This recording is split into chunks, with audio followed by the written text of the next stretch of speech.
बिस्मिल्लाहिर्रहमानिर्रहीम और अस्सलाम वालेकुम। 27 नवंबर पाकिस्तान में इस वक्त जुमेरात की शाम के 5 बज रहे हैं और सबसे पहले काउंटडाउन 2 डेज टू गो। जी हाँ, सिर्फ 2 दिन बाकी हैं अब फील्ड मार्शल आसिम मुनीर की दूसरी रिटायरमेंट और मुल्क में नए आर्मी चीफ के आने में। असल में तो एक ही दिन बाकी है, क्योंकि इस वक्त जब मैं ये रिकॉर्डिंग कर रहा हूँ तो पाकिस्तान में जुमेरात मतलब 27 नवंबर की शाम के 5 बज रहे हैं। मतलब अब सिर्फ कल का दिन है, आज का दिन तो तमाम हो गया। और इसके साथ ही साथ जो जनरल साहिर शमशाद मिर्ज़ा, उनकी आज रिटायरमेंट थी, उन्होंने जाते जाते एक बहुत बड़ा खड़ाक कर दिया है। मैं भी वो एक्सपेक्ट नहीं कर रहा था, आप भी नहीं कर रहे होंगे। उन्होंने एक अजीब ही बात कर दी है, उसको भी कवर करेंगे, लेकिन उससे पहले मैंने आपके सामने जो आज की अहम तरीन खबर रखनी है वो इमरान खान साहब की खैर खैरियत के बारे में, क्योंकि पूरा इंटरनेशनल मीडिया आज भी सारा दिन और कल भी स्पेकुलेशंस करता रहा, खबरें देता रहा, लोग भी इसी पर तबसरे करते रहे, लोग इसी पर मैसेजेस करके पूछते रहे। मेरी जो इमरान खान साहब के साथ और पार्टी के साथ वाबस्तगी है, उस वजह से बहुत सारे इंटरनेशनल मीडिया और पाकिस्तानी जर्नलिस्टों ने भी रब्ता करके पूछा, और बहुत सारे आम शहरियों ने भी जिनके साथ रब्ते का कोई कनेक्शन था, उन्होंने पूछा कि क्या इमरान खान साहब खैर खैरियत से हैं। अब एक तो ज़ाहिर है मेरा तज्जिया है, यह तज्जिए की एबिलिटी है जो मैं इन तमाम जिन जगहों से ये सारी खबरें फैलाई गई उनका एनालिसिस करके बता सकता हूँ। और दूसरी तरफ इमरान खान साहब ने कहा था कि फील्ड मार्शल आसिम मुनीर ज़हनी मरीज़ हैं, तो जब इमरान खान साहब की उस स्टेटमेंट को देखते हैं और फील्ड मार्शल साहब की हरकतें देखते हैं तो फिर बंदा कोई भी चीज़ हतमी तौर पर कह भी नहीं सकता। दूसरी तरफ जब आप उन अकाउंट्स को देखते हैं जिन्होंने इमरान खान साहब की ज़िंदगी के बारे में खुदा न खास्ता मनफी खबरें फैलाई और जिसके बाद पूरा इंटरनेशनल मीडिया और लोकल मीडिया स्पेकुलेशंस करना शुरू हो गया, आवाम परेशान हो गई, तो आप उन मीडिया आउटलेट्स, मीडिया तो नहीं कहेंगे, उन ट्विटर आउटलेट्स को देखें तो आपको यही लगता है कि ये सारी फेक खबर है। लेकिन दूसरी तरफ जब फील्ड मार्शल और उनकी हरकतों को देखें तो आप हतमी तौर पर मीडिया पे या कहीं भी जाकर पूरे कॉन्फिडेंस से कोई बात नहीं कह सकते। लेकिन अब जो आपके सामने हमने खबर रखनी है असल में वो ये है, और हमारे पास स्क्रीनशॉट आ चुके हैं उस चीज़ के, और वो ये है कि जो कर्नल साहब जेल चलाते हैं वो आईएसपीआर के थ्रू, जी हाँ, ये हम आपको बिल्कुल मुसद्दका ज़राए से टेस्टेड वेरीफाइड इंफॉर्मेशन दे रहे हैं, पाकिस्तान के तमाम मीडिया को टिकर्स जारी किए गए हैं। कर्नल साहब की मार्फत वो आईएसपीआर को रिक्वेस्ट की गई क्योंकि जेल अथॉरिटीज़ के साथ रब्ता किया जा रहा था। पहले तो जेलर के नाम से आईएसपीआर ने टिकर्स चलवाए। जो अडयाला जेल के जेलर हैं, सुप्रिटेंडेंट है कि इमरान खान बिल्कुल ठीक है, आज उन्हें गोश्त खाने को दिया गया, आज ये दिया गया, ये दिया गया, लेकिन उससे कोई बात बन नहीं पड़ी, क्योंकि लोगों ने जितना ये झूठ बोलते हैं लोग इनके ऊपर कैसे ट्रस्ट करें। फिर जब मामला ख़राब हुआ तो फिर दोबारा हमारे ज़राए ये क्लेम करते हैं कि सुप्रिटेंडेंट ने दोबारा कर्नल से बात की और कहा कि सर, लोग आप मुझे गालियाँ देते हैं, लोग मुझे बुरा भला कह रहे हैं, तो आप इस बात को सही तरीके से हैंडल करें। फिर कर्नल साहब ने आईएसपीआर में बात की और फिर आईएसपीआर से नए टिकर्स जारी किए गए जो पाकिस्तान के तमाम मीडिया को दिए गए, और कहा गया कि सिक्योरिटी ज़राए आपने नहीं कहने, लेकिन ये टिकर्स आप सिक्योरिटी ज़राए ही समझें, हम इसकी ओनरशिप ले रहे हैं सिक्योरिटी ज़राए, लेकिन आपने हमारा नाम शामिल नहीं करना। आप जेल अथॉरिटीज़ से ही रिलेटेड खबर चला दें कि इमरान खान बिल्कुल ठीक है और उन्होंने आज ये खाया, ये खाया, ये खाया।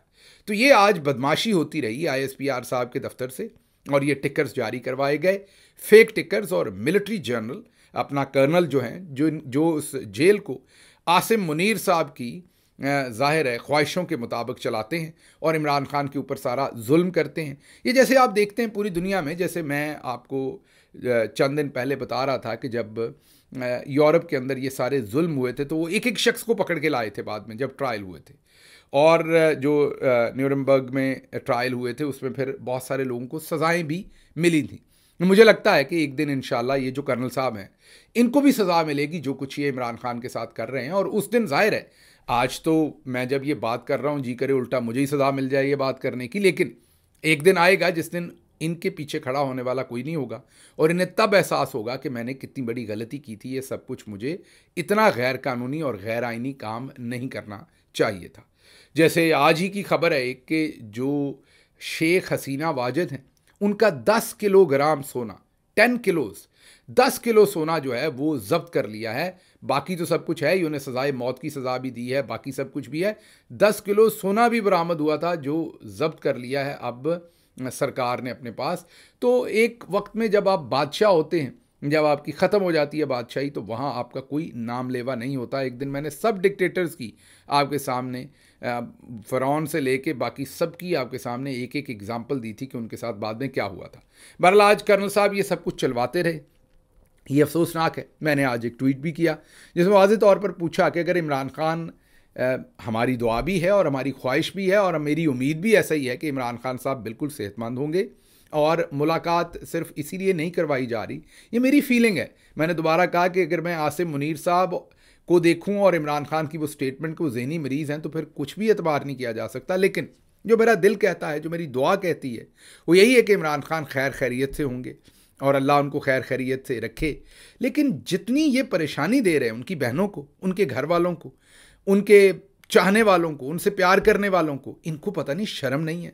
इनके घर में पता नहीं, इनके घर के जो अफराद हैं वो इनको शर्म नहीं दिलाते कि आप लोग कुछ ख्याल करें, किसी को इस तरह आप अजियत कैसे दे सकते हैं। चलें आपने अगवा किया हो ना, जिन्होंने अगवा किया होता उनके भी कुछ असूल होते हैं, कोई मोरालिटी होती है उनकी भी, डाकुओं की मोरालिटी भी होती है। लेकिन ये तो सारी हदें क्रॉस कर गए हैं। और अब ये फेक खबरें उस कर्नल साहब से दिलवा के मीडिया में, इंटरनेशनल मीडिया में चाहते हैं कि मुलाकात ना करवाएं, इमरान खान से कोई बातचीत ना करवाएं। हालांकि बड़ा आसान काम है इमरान खान साहब की फैमिली से, इमरान खान साहब की तरफ से वॉइस नोट करवा दें फ़ोन के ऊपर। अच्छा, वॉइस नोट का अगर ख़तरा है कि वो चला जाना है तो किसी इंडिपेंडेंट लॉयर को बुला लें, किसी इंडिपेंडेंट एंकर को बुला लें और इमरान खान साहब को जेल में उनको दिखा दें कि वो बिल्कुल खैर खैरियत से हैं, या मुलाकात उनकी करवा दें, या किसी और ऐसी इंडिपेंडेंट शख्सियत की जिसको सारी कौम जिस पे यकीन करे। अगर आपको ये डर है कि फैमिली से अगर मुलाकात के बाद उन्होंने, क्योंकि आसिम मुनीर साहब को असल में तो वो डर के कांप रहे हैं। आप अक्सर परेशान होते हैं सब ख़त्म हो गया अब कुछ नहीं होगा। देखिए कुछ चीज़ें होती हैं, उनमें आपको, जब आप उन चीज़ों को शुरू कर लेते हैं ना, शुरू करना आपके इख्तियार में होता है, फिर आपको वेट करना पड़ता है। बिकॉज अब आपने वो साइन अप कर लिया उस चीज़ को। इमरान खान साहब ने इसको साइन अप कर लिया। क्या इमरान खान बाहर नहीं आ सकते? इमरान खान क्या जो नवाज शरीफ हैं उनसे कम इंटेलिजेंट है? क्या नवाज शरीफ इमरान खान से ज़्यादा इंटेलिजेंट थे? अगर इमरान खान ने डील करनी है तो ना उन्हें मेरी ज़रूरत है ना किसी और की ज़रूरत है, डायरेक्टली उन्होंने आसिम मुनीर को बताना है कि मैं नवाज शरीफ बनने को तैयार हूँ। प्लेटलेट्स भी, यकीन कीजिए, नवाज शरीफ साहब को तो बेइज्जत करके निकाला था, इमरान खान को वो डिग्निफाइड तरीके से निकालेंगे, बेइज्जत भी नहीं करेंगे, कोई प्लेटलेट्स नहीं, कुछ नहीं करेंगे, सीधा सीधा वो किसी और मुल्क भेज देंगे या जेल से निकाल देंगे। इमरान खान ने सिर्फ उन्हें एश्योरेंस देनी है कि मैं आपको कुछ नहीं कहूँगा, मैं आपके साथ मिलकर चलूँगा। मतलब 10 साल वाला भी एग्रीमेंट करने की ज़रूरत नहीं जो नवाज शरीफ ने किया था, 2-3 साल की एश्योरेंस ही दे दें तो आसिम मुनीर बाहर निकाल देंगे उन्हें फौरी तौर पर। इमरान खान का फैसला ये है कि मैंने अपनी डिग्निटी, मैंने अपनी जो क्रेडिबिलिटी है, मैंने जो अपने असूल हैं, मेरा जो वादा है अपनी कौम के साथ, उसके ऊपर मैंने कंप्रोमाइज़ नहीं करना। अब इसकी सज़ा है जो इमरान खान भी भुगत रहे हैं, कौम भी भुगत रही है, हम सब भी भुगत रहे हैं। और इसके लिए अब हमें सबको बड़ा बड़ा दिल करके, बड़ा जिगरा करके, जैसे जब माएँ अपने बच्चों को भेजती हैं जंग पर, फ्रंट लाइन के ऊपर, वो हमारे फौजी जवानों की हों या वैसे भी पुराने ज़माने में भी सारे फौजी तो नहीं लड़ते थे, वैसे लोग भी लड़ते थे, या माएँ जब अपने बच्चों को मजदूरी करने के लिए गल्फ़ या कहीं और भेजती हैं तो जिगरा बड़ा करती हैं ना, ऐसे ही अब आप सबको भी जिगरा बड़ा करना पड़ना। ये असाब की जंग है। आसिम मुनीर ये जंग हार चुके हैं क्योंकि ये तो खुदा थे, दुनियावी तौबा नौज़बिल्लाह खुदाई के दावे थे कि हम जिसको चाहें बना देते हैं, जिसको चाहें हम उतार देते हैं। हमने नवाज शरीफ को बनाया, हमने भुट्टो को बनाया था पहले, हम ही इमरान खान को लाए। अगर लाए थे तो अब ले आओ ना कोई और इमरान खान। तो अब तो 8 फरवरी को जो आपने वोट लगाए थे ना ठप्पे, वो आपने ठप्पे नहीं लगाए थे, आपने छितर लगाए थे, उसे अकल ठिकाने आई हुई है। आपने पल्ले कुछ भी नहीं छोड़ा था, यकीन करें, लुंगी खोल के रख दी थी आपने बीच चौक में। अब तो ये जो सारा गुस्सा है ना, भरे बाजार आप किसी की लुंगी खोल दें तो उसको जो गुस्सा आएगा आप पे, वो आपकी पिटाई नहीं करेगा।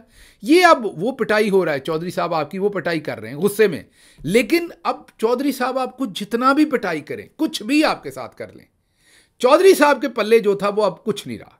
मैं आपको बल्कि एक और जराए से खबर दे देता हूं कि चौधरी साहब को एक उनके बहुत ही सीनियर ऑफिसर ने पिछले दिनों मुलाकात की और उनको समझाया कि आप रीचेक करें अपनी ब्रेक्स। अब जितना दूर जा रहे हैं पब्लिक आपसे, उतनी दूर जा रही है, अब आपको पब्लिक से कंसल्ट करने की ज़रूरत है। आपने ये नया ओहदा भी ले लिया तो दोबारा रिफ्रेश करें चीज़ों को, आप ज़रा ब्रेक लगाएं, बहुत दूर निकल गए। एक बहुत ही सीनियर बुजुर्ग हैं जिन्होंने उनको मशवरा दिया, वैसे वो आर्म्ड फोर्सेस से ही हैं, और ये बात आप ऐसे ही समझिए कि उन्होंने जैसे मुझे खुद ही बताई हो। तो अब आसिम मुनीर साहब शायद सोच रहे हो, शायद ना सोच रहे हो, अंदर से शदीद डरे हुए हैं और उन्हें खौफ ये है कि इमरान खान ने कोई कॉल दे दी तो मेरा क्या बनेगा। तो ये दलेर आदमी ये थोड़ी करता है। दलेर बंदे ने अगवा किया हुआ है इमरान खान को, जेल में कुछ सजा तो है नहीं। एक जैसे माफिया अगवा करती है, डाकू अगवा करते हैं, वैसे इमरान खान उनके मगवी हैं, उनकी बेगम भी वैसे ही उनकी मगवी हैं। तो अगर वो दलेर हों, तगड़े हों, तो कहें कि मिले भाई, मुझे इससे क्या फ़र्क पड़ता है वो क्या कहते हैं अंदर, it doesn't matter to me, but it matters to him. वो थर थर कांपते हैं, क्योंकि एक तो इमरान खान भी कम नहीं करते। जैसे ही को मिलता है वो कहते हैं वो ज़हनी मरीज़ है, जैसे को मिलता है वो कहते हैं कि ये महमूद रहमान कमीशन रिपोर्ट पढ़ो, ये जनरल याया की तरह सब कुछ कर रहे हैं, इन्होंने मुल्क को तोड़ने की सोच ली है, ये अफगानिस्तान के साथ जंग करना चाहते। तो इमरान खान जो हैं वो अपनी पेस पे खेल रहे हैं, वो फास्ट बॉलर हैं, और फील्ड मार्शल साहब को बाउंसर लगते हैं। उनको फिर समझ नहीं आती कि मैं अब मजीद क्या करूं, इससे ज़्यादा इसके साथ मैं क्या करूं तो ये डर जाए। तो असल में इमरान खान ने और अवाम ने फील्ड मार्शल साहब को डरा लिया हुआ है। तो डंडा उनके पास है, वो मान नहीं रहे, लेकिन उनका पटरा तो हो गया हुआ है, पल्ले तो कुछ भी नहीं रहा। कितनी देर और खींच लेंगे इस बात को? तो अपने असाब काबू में रखें, मेरा आपको मशवरा ये है। और ये जंग असाब की है। इमरान खान लड़ रहा है मजबूत असाब के साथ, आप सब ने भी वैसे ही खड़े होना है। जैसे एक दलेर फौजी जो होता है ना, उसकी माँ भी पीछे दलेर होती है। माँ दलेर होती है तो वो फौजी आगे जाके दलेर लड़ता है, उसकी बीवी पीछे दलेर होती है, उसकी बहनें पीछे दलेर होती हैं, तभी जाके वो आगे लड़ता है। तो इमरान खान की अब माएँ भी हैं, बहनें भी हैं, बेटियां भी हैं, भाई भी हैं, बेटे भी हैं। आप सबको भी दलेर होना पड़ना है, तभी जाकर आप ये जो इतना बड़ा, ये 76-78 साल की जंग आप लड़ रहे हैं। कोई नया फील्ड मार्शल हम पे मुसल्लत हुआ है तो बार बार वही फिरकी चल रही है हमारे ऊपर। मेरे अजीज़ हम वतनों, हो रहा है इन्हें बिला शिरकत गैर हमारे ऊपर इक़्तिदार करने की आदत पड़ गई है। तो इसलिए ज़रा ठमर के रहें। ये इंशाल्लाह मेरा अल्लाह जो है वो इमरान खान की हिफाजत करेगा, मुझे पूरा अल्लाह के घर से उम्मीद है। और जो कुछ ये कर रहे हैं इसका हिसाब एक दिन इनको देना पड़ना है, ये जो आज जाली खबरें भी चलवा रहे हैं। अच्छा, अब चलते हैं अगली खबर की तरफ। अगली खबर आपके सामने रखनी है कि आज जो बहुत ही हमारे मोहतरम जनरल साहिर शमशाद मिर्ज़ा साहब, उन्होंने जाते जाते एक अजीब ही बात कह दी। मैं वायरल एक्सपेक्ट नहीं कर रहा था, आई एम शॉक्ड। मुझे लग रहा था कि वो खामोशी से जाएंगे। जैसे मैंने पहले भी कहा कि उनकी शोहरत आर्मी के अंदर ओवरऑल जो लोग उन्हें जानते थे यही कहते हैं कि शरीफ आदमी है, बेहतर आदमी है, वो इस सारे गैंग का उस तरीके से हिस्सा नहीं है। बस मजबूरी में नौकरी करने के लिए जो भी उनकी मजबूरियां थीं, ज़ाहिर है मजबूरियां मफादात की होती हैं, और मजबूरी क्या होनी है, बयान तो दे ही सकते थे, खड़े तो हो ही सकते थे, इस सारे से डिसंगेज तो हो ही सकते थे, इस सारे पर कोई ख़त लिख सकते थे, बता सकते थे गलत हो रहा, लेकिन उन्होंने नहीं किया। चले वो उनकी मर्ज़ी। पिछले दिनों हमने एक डिटेल्ड वीलॉग किया, ज़रूर देखिए उनके ऊपर, जिसमें था जनरल साहिर शमशाद मिर्ज़ा अलविदा, 2 दिन पहले किया था। आज असल में वो अलविदा हुए हैं, आखिरी तकरीर फरमाई है उन्होंने, अंग्रेज़ी बोली है उन्होंने बड़ी चित के, जैसे मतलब बड़ी करोड़ के पंजाबी में हम उसे कहते हैं, बड़ा स्ट्रेस दे के वर्ड्स के ऊपर आज अंग्रेज़ी उन्होंने ठोकी है। मुझे समझ नहीं आई कि वो पाकिस्तान के ही chairman joint chief of staff थे या किसी और मुल्क के। अब गांव के लोगों को तो समझ भी नहीं आएगी, परपेचुअल और पता नहीं कौन कौन से लफ्ज़ वो कह रहे थे। लेकिन जाते जाते उन्होंने कहा है कि वक्त की मजबूरी है और फील्ड मार्शल साहब को चीफ ऑफ डिफेंस फोर्सेस बनाना बहुत ज़रूरी है। उन्होंने जाते जाते ये धमाका कर दिया कि ये जो फील्ड मार्शल साहब ने अपने नीचे नेवी को ले लिया है, एयरफोर्स को ले लिया है, एटम बम को ले लिया है, और खा गए हैं chairman joint chief of staff की पोजीशन भी। तो उन्होंने कहा कि ये वक्त की ज़रूरत है, पूरी दुनिया के अंदर जो रीस्ट्रक्चरिंग है फ़ौज की, उसके हिसाब से ये बहुत ज़रूरत है। ये बिल्कुल मैं उनकी बात से इत्तफाक नहीं करता। उन्होंने बिल्कुल एक बेतुकी बेमानी बात की है। जो उनका फ़ौजी किबला है, जो फ़ौजी किबला है उनका, जो अमेरिका है, वहाँ पर तो ऐसी कोई मॉडर्न एडजस्टमेंट नहीं हुई। वहाँ पर तो वही जैसे हमारे chairman joint chief of staff है उसी तरह का ओहदा है और वो चल रहा है। लेकिन बहरहाल अब क्योंकि इन्होंने तो डिक्टेटर बनना है यहाँ पर, ये तो chairman chief of defence forces जो आसिम मुनीर साहब बन रहे हैं, मेरे लिए और आप सब के लिए हैरानी कि आखिरी दिन अगर साहिर शमशाद साहब खामोश रहते तो मेरे ख्याल में बेहतर रहता। उन्होंने जाते जाते अपना पूरा वज़न फील्ड मार्शल आसिम मुनीर साहब के पलड़े में डाला है, ये जो डिसीजन हुआ है 27 अमेंडमेंट के बाद, जिसके बाद सब कुछ एक शख्स के कब्जे में आ गया है, उन्होंने इस चीज़ को इंडोर्स किया है। मतलब मेरे ख्याल में वो एक और ज़्यादती करके गए हैं। पहली ज़्यादती तो उनकी खामोशी थी, दूसरी ज़्यादती वो ये भी करके गए हैं। काश आज वो खामोश रहते तो हम उनका शुक्रिया अदा कर देते इस बात पर कि खामोशी से चले गए। लेकिन आज वो जाते जाते भी ये कह गए हैं। बहरहाल मैंने जैसे पहले कहा कि मैं ज़ाती तौर पर, क्योंकि मैं उन्हें ज़ाती हैसियत में थोड़ा बहुत जानता हूँ, शरीफ आदमी है, मैं ज़ाती तौर पे ये समझता हूँ कि जिस भी वजह से नहीं वो बोले को अलग बात है, लेकिन ज़ाती तौर पर उनकी शोहरत मिलिट्री के अंदर बहुत अच्छी है और बहुत सारे लोग चाहते थे कि वो आर्मी चीफ बने और शायद पाकिस्तान के अंदर ये सब कुछ ना होता। और मैं ये समझता हूँ कि अगर वो आर्मी चीफ बनते तो काश ये सब कुछ, शायद ये सब कुछ इस तरीके से सारा कुछ ना होता, बेहतरी होती। लेकिन ये जो जाते हुए उन्होंने स्टेटमेंट दी है, ये इससे दिल मेरा बड़ा दुखी हुआ है और मुझे हैरान भी हुआ हूँ मैं बहुत सारा कि ये उन्होंने क्या कह दिया। आगे चलते हैं। खैर, अगली खबर जो है, जो मैंने पिछले व्लॉग में दी, उससे मैं बड़ा दिलगीर हूँ ज़ाती तौर पर। दिलगीर लफ्ज़ अगर हमारे गांव में रहने वाले लोगों को नहीं अंदाज़ा या हो सकता हो भी कि थोड़ा सा मैं गमगीन हूँ। दूसरे लफ्ज़ों में गमगीन इसलिए हूँ कि मैंने आपको बताया था कि पाकिस्तान तहरीक इंसाफ के कुछ लोग ISPR की जो नेशनल सिक्योरिटी वर्कशॉप एक करवाते हैं, जो बेसिकली उनका एक सियासी एजेंडा है, जिसके अंदर मैंने आपको कहा कि जैसे पहले भी मैं बताता रहता हूँ कि एक्टर, एक्ट्रेसेस, वकील, जज, बिजनेसमैन, आड़त वाले, कोई भी, चीनी की मंडी में बैठने वाला बंदा, स्टॉक एक्सचेंज वाले बड़े बड़े नाम, कोई भी लोग जो हैं, टेक्सटाइल मिलों वाले, फिल्में बनाने वाले, ड्रामे बनाने वाले, चैनल्स के मालिक, यूनिवर्सिटियों के करता धरता, सब जो मौजूद मुतल्लिका कर्नल होता है, सेक्टर कमांडर के नीचे ब्रिगेडियर के, उसका काम होता है हर एक को टैप रखे। कोई गुलूकार ज़्यादा, मसलन कोई ज़्यादा बड़ा नाम हो गया तो वो भी उनके लिए काम करेगा। मैंने कल परसों भी आपको बताई थी तफसील से कि क्यों, क्योंकि वो जहाँ से उन्हें काम मिलता है, कौन पैसे दे रहा है, कैसे दे रहा है, क्या अरेंजमेंट है, वो सारी इन्फॉर्मेशन चाहिए होती है। उसी से इनको अंदर पता चलता है कौन माल बना रहा है, किसकी किससे अच्छा। फिर लोगों की खुफिया शादियाँ होती हैं, वो भी इन्हें पता होती हैं। वो गॉसिप अमूमी तौर पे ख़वातीन से मिलती है। जो डिज़ाइनर्स हैं बड़ी बड़ी, आप जिनके कपड़े ख़रीदते हैं, ये बड़ी बड़ी डिज़ाइनर्स भी इन्हीं के साथ लिंक्ड होते हैं। अब आप, कल परसों भी मैंने ये कही थी, आपके जहन में होगा कि ये आप क्या बकवास याद फरमा रहे हैं, ये सारे लोग क्यों होंगे? क्योंकि इन सारे लोगों को टैक्स के नोटिस आते हैं, इन सारे लोगों को प्रोटोकॉल्स चाहिए होते हैं। ये जैसे आपके कितने रिफाइंड लोग हैं, ये जो हमारे अपना वगैरह के डॉक्टर्स हैं, दूसरे हैं, पढ़े लिखे हैं, सारी ज़िंदगी रिज़्क़ हलाल कमाया, मेहनत करते हैं। मैं ज़ाती तौर पे जानता हूँ 36-36 घंटे की शिफ्ट करते हैं, मतलब एक एक पाई उनकी हलाल की है जो वो कमाते हैं। लेकिन फिर पाकिस्तान में जाके क्यों कंप्रोमाइज़ करते हैं? क्योंकि वो जो अंदर तो हम सारे एक ही जैसे हैं ना, कुछ भी हो जाए हमारे अंदर तो वही है। वो हम हाई पावर डिस्टेंस, किसी वक्त ग्रीट हॉफस्टेड का आप वो पावर डायमेंशंस जो हैं, डायनामिक्स हैं, वो पढ़िए कि हमारा कल्चर हाई पावर डिस्टेंस है। हमें हुक्म चलाना अच्छा लगता है, हमें प्रोटोकॉल अच्छा लगता है, हमें जाके अपने गाँव में, घर में जाके बताना कि मैं बड़ी तोप चीज़ हूँ, मुझे ये भी जानता है, मुझे वो भी जानता है।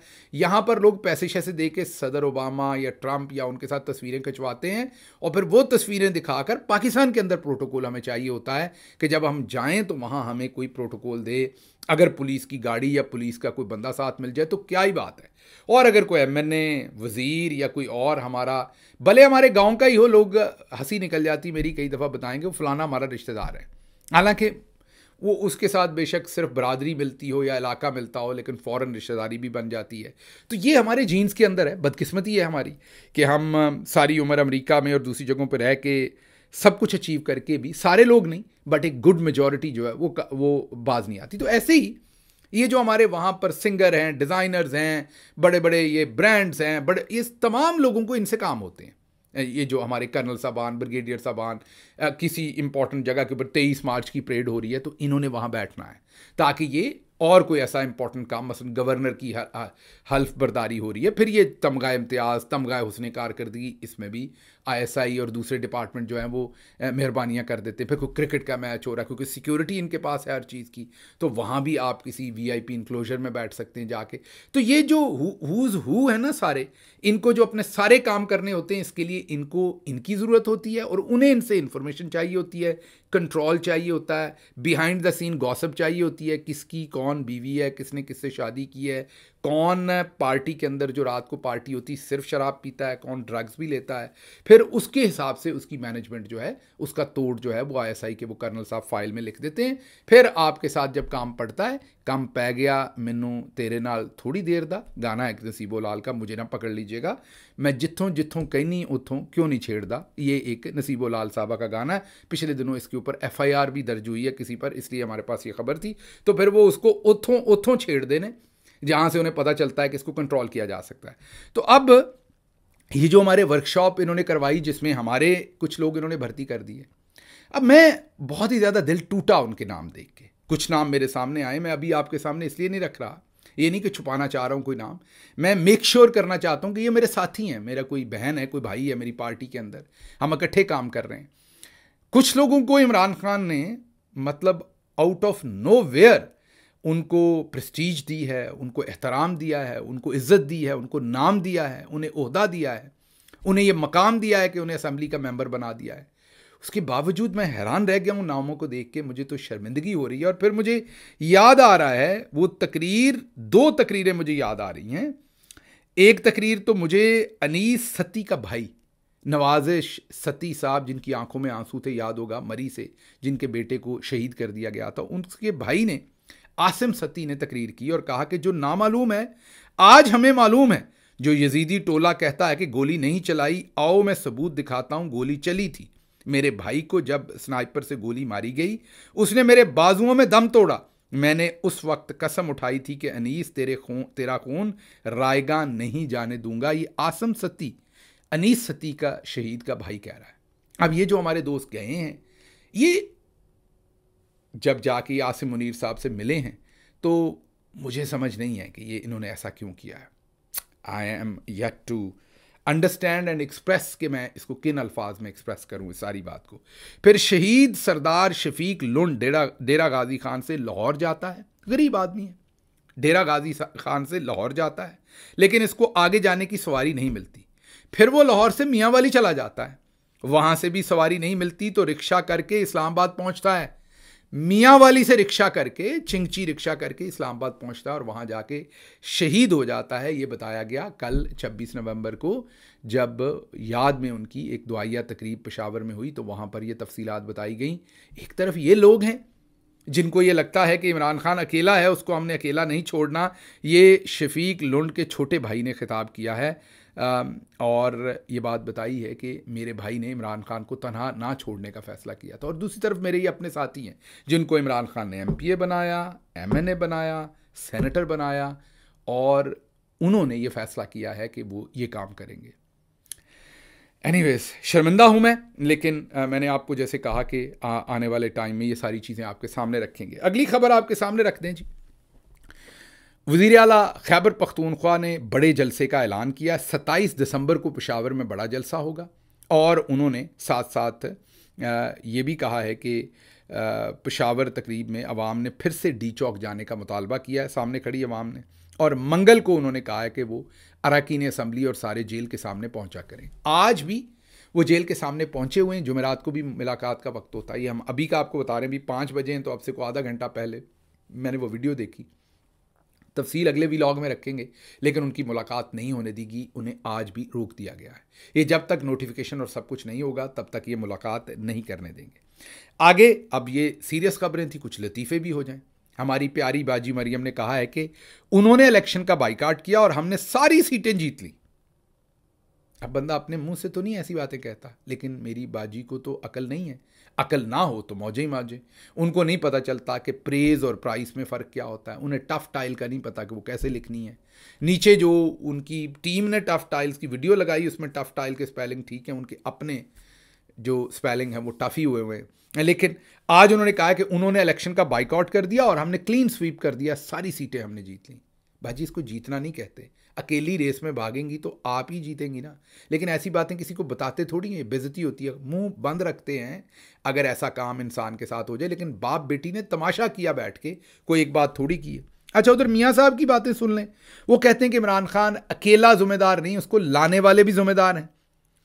तो अब आप बताइए कि आपका क्या निकाह हुआ है बाजवा साहब के साथ, और आप कोई पुरानी बेगम है, 1920 की 30 की, जहां शौहर का नाम नहीं लिया जाता था और घूंघट निकाला जाता था।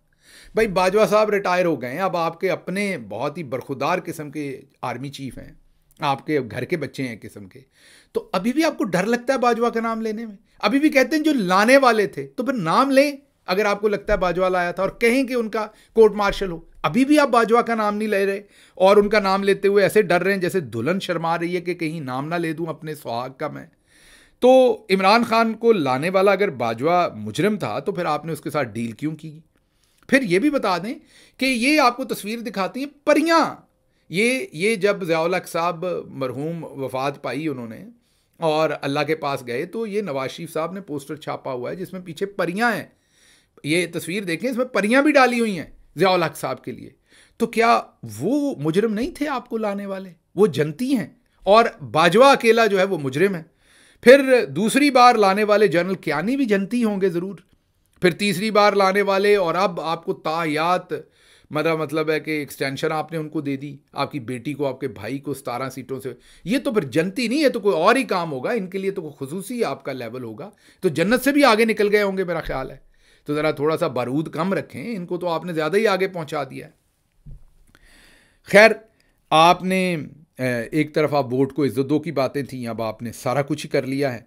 और लेकिन मैं यहाँ पर लंबी बात करना चाहता था कि आपकी ऐसी स्टेटमेंट्स एक तरफ हम देखते हैं जाली इनकलाबी वाली, और दूसरी तरफ आपका जो रिज़ल्ट है यास्मीन राशिद से जो आप हारे थे, वो रिज़ल्ट देखते हैं और पता चलता है कि पोलिंग स्टेशंस पर जहां आप जीते हैं वहां 97% टर्न आउट रहा, जो पाकिस्तान की तारीख में कभी नहीं हुआ। मीन इतने भोंडे तरीके से आपका फॉर्म 47 बनाया गया कि बनाने वालों को शर्म आती होगी, आपको शर्म नहीं आती और ना आपको कभी शर्म आएगी। खबरें मेरे पास और भी थीं लेकिन वक्त तमाम हो गया। अगर आपने अभी तक हमारे इस व्लॉग को, इस चैनल को सब्सक्राइब नहीं किया तो ज़रूर कीजिए ताकि हमारी आवाज़ दूर तक जाए। आजकल थोड़ी फ़नी खराबी डाली हुई है चौधरी साहब ने हमारे व्लॉग्स के अंदर, इसलिए इसके लिंक को व्हाट्सएप चैनल्स के अंदर ज़रूर शेयर किया कीजिए ताकि आवाज़ दूर तक पहुँचे। मुझे यहाँ से इजाज़त दें। अल्लाह आपका हामी और नासिर हो। पाकिस्तान जिंदाबाद।